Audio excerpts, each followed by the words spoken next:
Welcome to 9 vibes. Lok Sabha ఎన్నికలు మరికొన్ని నెలల్లో జరగనున్నాయి. తెలంగాణలో ఈ ఎన్నికల కోసం కసరత్తు ఫుల్ స్పీడ్ గా జరుగుతున్నది. అన్ని పార్టీలు తమ తమ వ్యూహాలకు పదును పెడుతున్నాయి. సరైన అభ్యర్థుల ఎంపికపై మేధోమథనం జరుగుతున్నది. ఇటీవల జరిగిన అసెంబ్లీ ఎన్నికల్లో ప్రజలు భిన్నమైన తీర్పు ఇచ్చారు, మార్పుకు ఓటు వేశారు. ఈ నేపథ్యంలోనే లోక్సభ ఎన్నికల్లో ఫలితాలు ఎలా ఉంటాయా అనే ఆసక్తి నెలకొంది.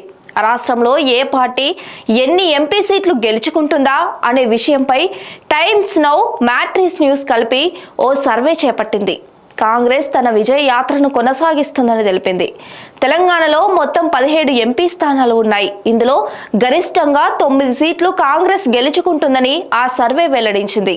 ఇది జాతీయ స్థాయిలో కాంగ్రెస్ పార్టీకి ఎంతో ప్రయోజనకరంగా ఉండనుంది.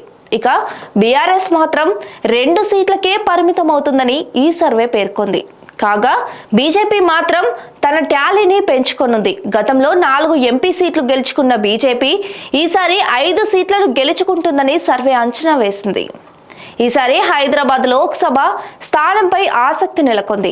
గత అసెంబ్లీ ఎన్నికల్లో ఎంఐఎంకు ఓటు షేర్ తగ్గింది, బీజేపీకి ఓటు శాతం పెరిగింది.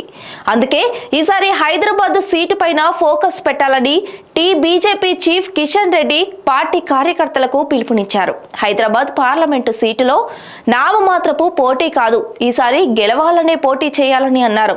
హైదరాబాద్ ఎంపీగా అసదుద్దీన్ ఓవైసీ తిరుగులేకుండా గెలుస్తున్నారు. అయితే ఈ టైమ్స్ నౌ సర్వేలో హైదరాబాద్ సీటు మళ్లీ ఎంఐఎంకే దక్కుతుందని పేర్కొంది. ఇండియా టుడే సర్వే కూడా రేవంత్ రెడ్డి ప్రభుత్వానికి జై కొట్టింది. నేడు India today mood of the nation పేరిట ఒపీనియన్ పోల్ విడుదల చేస్తుంది.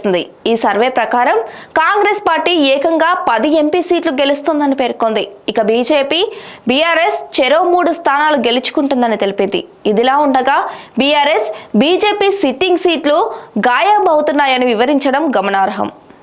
2019లో 3 సీట్లకే పరిమితమైన Congress India today opinion poll ప్రకారం 7 సీట్లను అదనంగా గెలుచుకొనుంది.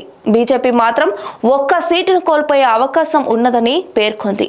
ఇక బీఆర్ఎస్ 2019లో 9 ఎంపీ సీట్లు గెలుచుకుంది. అసెంబ్లీ ఎన్నికల్లో భంగపడ్డ బీఆర్ఎస్ లోక్సభ ఎన్నికల్లోనూ గతంలో కంటే 6 ఎంపీ సీట్లను కోల్పోయే అవకాశం ఉన్నదని అంచనా వేసింది. Stay tune to 9 vibes.